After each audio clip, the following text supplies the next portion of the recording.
Niklsun here, and welcome to Coming Soon Movie News with Niklsun. I'm your host, and on this show, every Monday, Wednesday, and Friday, we'll be going over all of the day's movie news, as well as going over what it means for the production in general, such as casting decisions, trailer announcements, director announcements, things like that. So, without any further ado, let's get started with today's Hot Topics.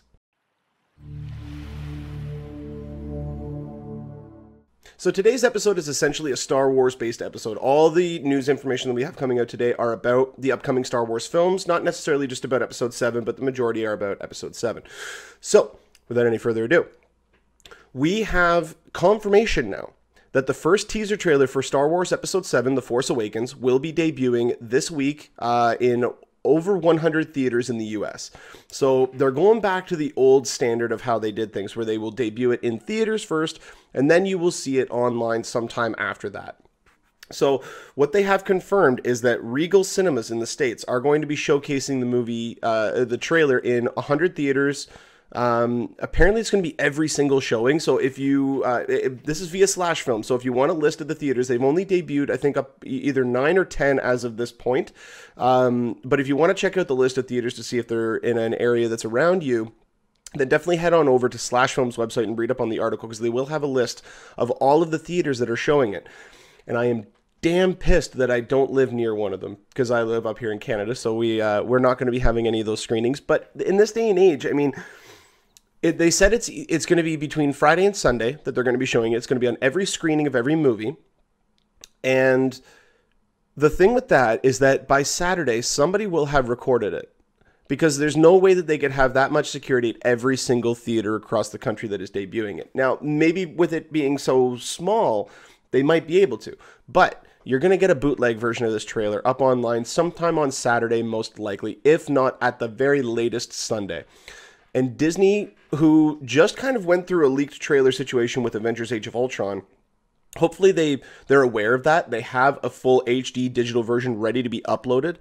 They're just waiting to see if somebody leaks it. I have a feeling that at some point next week, we are going to be getting the official trailer online if it doesn't leak. If it leaks first, we're probably going to get it this weekend. Now, there have been a couple of reports as to what the trailer is going to include. Frankly, with it being this far out, I hope it doesn't include a lot. To me, what I want from this trailer is I want an announcement trailer. I want it basically just letting everybody know, hey, we're done shooting. This is what's coming next year. And that's it.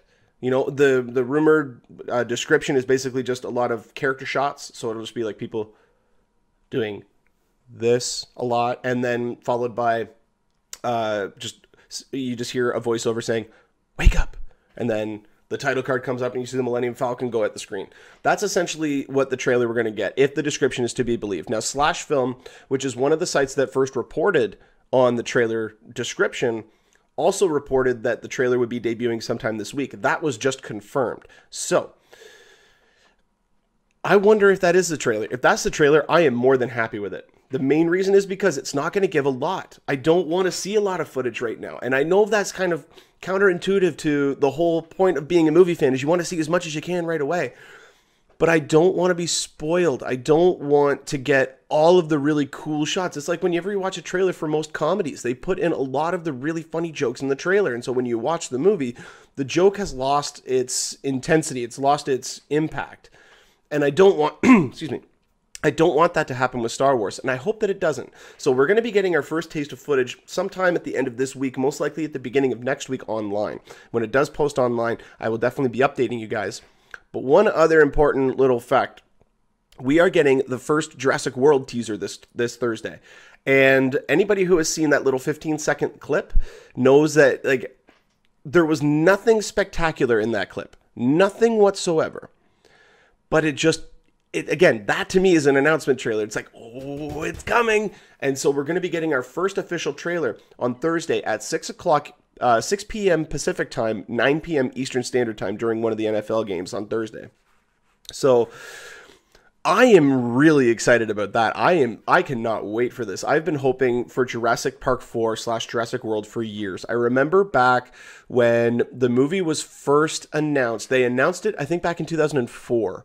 That they were moving ahead with one, or they were at least developing one. and it was a slow roll. Some little bits of information came out that seemed a little odd, like the genetically modified dinosaurs, the human hybrid dinosaurs, and then they just looked horrible. So I'm hoping that they don't go that route with this movie, and I don't think that they will. But the gyrosphere, which we've heard about, you get to see a little glimpse of that, and I want to see that in a big action set. I think that that could be a really cool tool to use in a really, really unique action sequence. The one thing that I want the trailer to have is just a glimpse at the very end of the D-Rex, or whatever they're calling it, the hybrid dinosaur, the part Velociraptor, the part Tyrannosaurus Rex, the part snake, and the part cuttlefish. If that is to be believed, if that is what the actual dinosaur is made up of, I want to see a glimpse of it. And I hope that the trailer does that. I just hope that they don't start off and have that featured heavily throughout the trailer. I really want that to be a unique surprise when people see it in the theater, when they're sitting down and watching the movie. In the trailer, I want them to go like, oh, there's a new dinosaur. Like, I want to get that feeling. I want to get the magic back. I want to get that feeling of excitement and anticipation. And that's what I hope that they're able to deliver. So that is going to be debuting on Thursday night during the NFL games for American Thanksgiving. So I will be covering that on Friday's episode. Star Wars trailer, if they don't debut it early online, I will be covering what most likely will be the official description of the trailer, maybe even the official trailer itself on Monday's episode. So definitely check back for that. But if we get more information about these topics, I will definitely update you guys on here.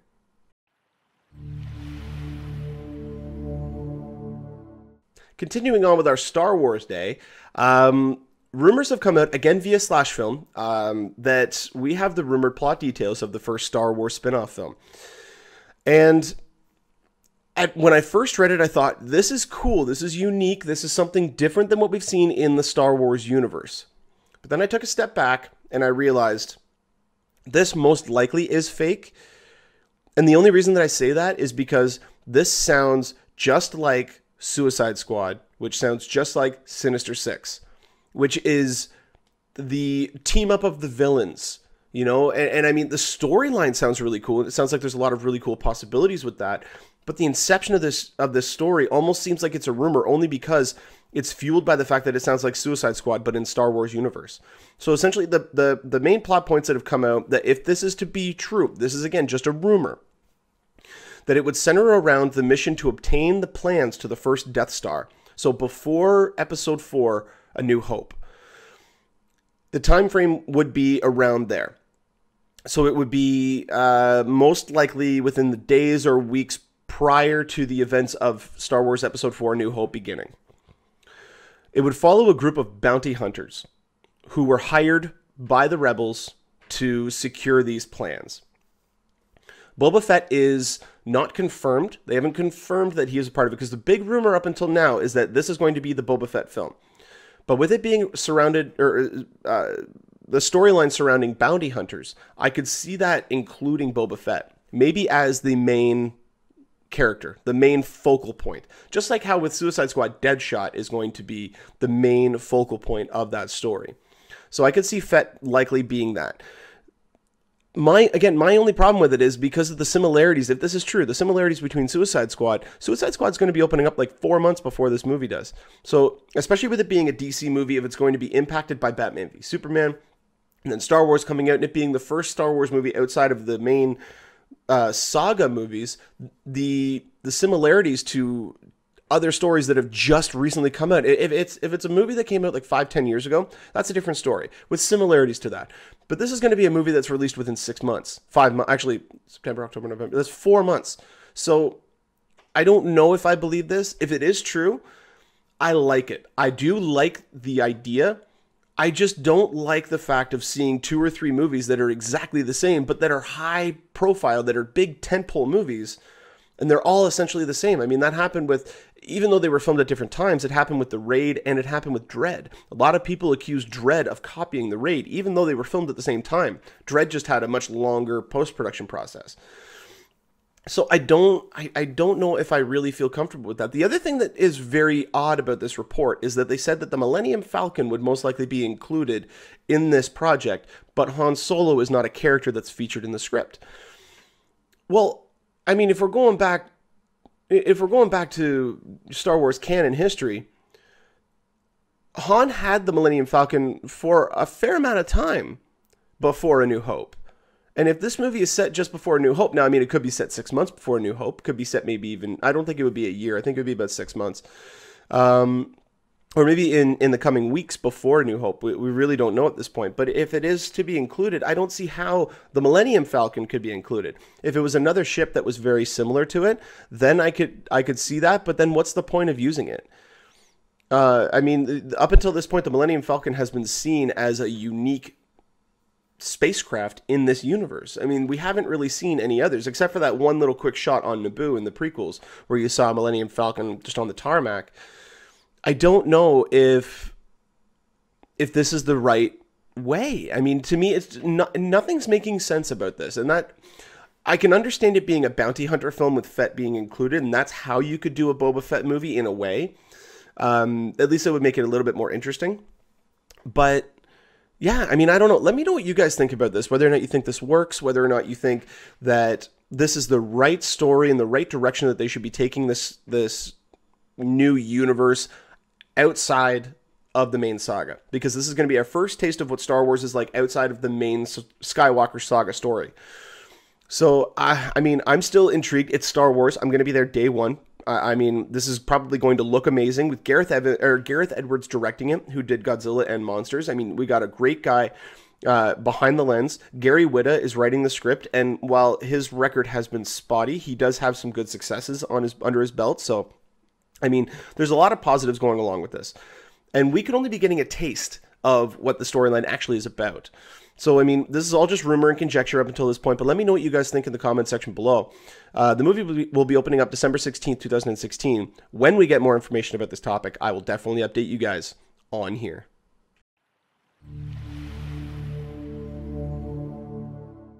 As I said last Friday, I didn't have enough time on the Friday episode to get to any of the user questions, so I would make time this week for some of them. So today, we're going to be answering one of the user questions. And the user question today comes to us from Matthew Yamanashi. I hope I'm pronouncing your name correctly, Matthew. He asks, what do you think of John Williams returning to score Star Wars Episode 7 and its subsequent successors? Sure, he is John Williams, but he's now 82 years old. Is he capable of composing fresh and inspired scores at his age? I would have much rather preferred J.J. Abrams' longtime collaborator, Michael Giacchino. He is, for all intents and purposes, the new John Williams. Well, Matthew, I wholeheartedly agree. I really do think that Michael Giacchino is a force to be reckoned with. He has had some amazing film scores over the past couple of years, especially not even just in TV, but in his filmography as well. So, I mean, I really do think that is actually the direction that they're going to go. I personally believe that John Williams will be back to score Episode 7. I do not think that he will be back to score any of the other films. This was a personal request from J.J. Abrams to get John Williams back. He almost made it a demand to get John Williams back to score this movie. He wanted, because he is such a huge fan of Star Wars, that he wanted to really reinvigorate what it was like for him to experience those movies as a kid to a whole new generation of people. That includes the practical effects. That includes bringing back the characters that we not only know and love, but characters that we can actually care about. You know, that includes amazing storytelling and amazing visual effects. Not effects just to be done in a computer, but amazing visual effects. Things that will awe the audience and just put everybody in a state of wonder. But on top of that, none of that really would work without John Williams' iconic score. Now, you could have Michael Giacchino come in and just completely recompose the Star Wars theme, and I think everybody would be happy. But the novelty of having the first actual Star Wars movie, excluding the prequels, coming out since 1983, that was something I don't think just J.J. Abrams wanted. I think John Williams actually wanted to come back. I think that, I mean, the argument could be made that most of John Williams' successful Star Wars scores actually were in the prequel movies. I mean, Duel of the Fates is an unbelievable accomplishment. That musical score, the fight during the Battle of Naboo in Episode 1 between Qui-Gon, Obi-Wan, and Darth Maul. The musical score that is happening during that is one of the greats in the entire Star Wars saga. Then I can't even remember the name of it, but the music that played during Anakin and Obi-Wan's battle in episode 3, I think was just amazing as well. Now, nothing will really beat, the Emperor's theme, the Empire's theme, I should say, the Force theme, all that great stuff from the original trilogy. But I personally think that with John Williams, he wanted to come back and he wanted to maybe instill some new themes into this trilogy and then let Michael Giacchino take it off, or whoever they're going to get for those other films. Because as far as I know, Michael Giacchino scored Godzilla, which Gareth Edwards just directed. I may be incorrect on that. Correct me if I'm wrong in the comment section if I am incorrect on that. I don't know if it's either him or Tyler Bates who's going to be doing Fantastic Four, which is what Josh Trank is working on right now, and he's going to be going in to do the second standalone Star Wars film. So, I mean, there's already a connection between all the people working on these movies and this new composer. But, I mean, I really don't know. In terms of whether or not he has the ability to create new moving scores and compelling, fresh, inspired scores, I don't know. I mean, he did Lincoln.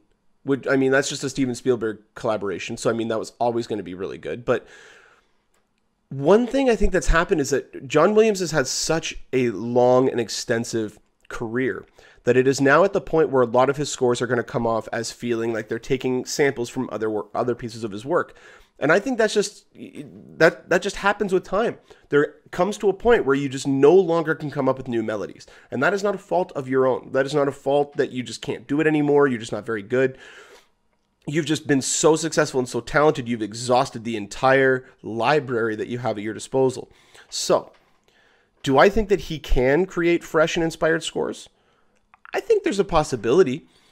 Less fresh and more inspired, I would say. But one thing that we're going to get with Michael Giacchino, because I'm assuming even Michael Giacchino may be the second tier composer on this movie, just looking at what John Williams is doing. Mind you, that's all speculation. But yeah, I do think that John Williams is definitely the right guy to have come in to do episode 7. But after that, I do think that Michael Giacchino or somebody of his caliber would be the correct person to go with moving onwards. Because, yeah, again, you raised the perfect point. He's 82 years old. I mean, I don't want to sound, morbid or callous or anything like that, but there is only so many more years that the man does have in terms of composing. And he is the most successful film composer in history.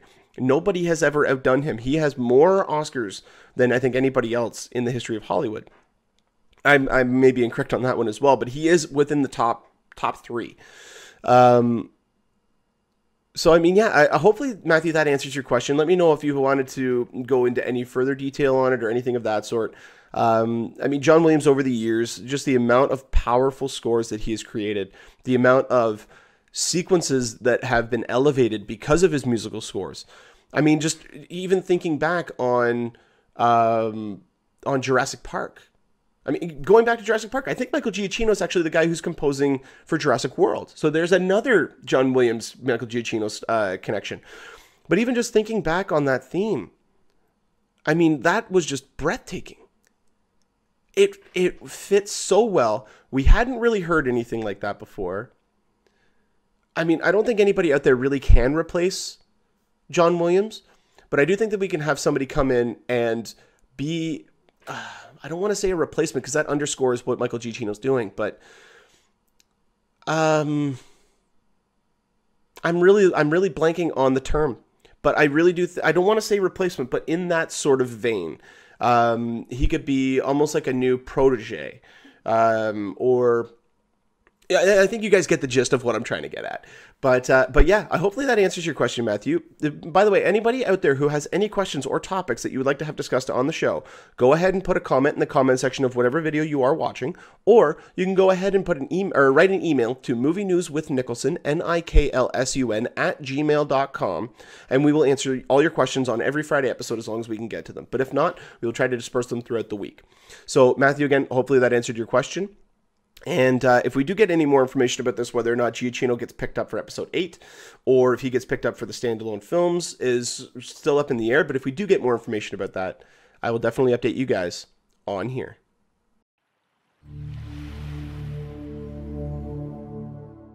Well, that'll about do it for us here on Coming Soon Movie News with Niklsun. Thank you so much for watching. You guys have been a great audience. Go ahead and click the subscribe button there in the bottom corner. You can get updates whenever we post a new video. You can also follow me on Twitter at Niklsun, Niklsun, for all of your movie updates. And also give us a like on our Facebook page at facebook.com/movie news with Niklsun. Like I said earlier, anytime you guys have a topic or question you'd like to have discussed on the show, go ahead and put a comment in the comment section, or you can email us at movienewswithniklsun@gmail.com. And on every Friday episode, we'll try to get to as many as we can. But until next time, you guys enjoy the rest of your day. Take care.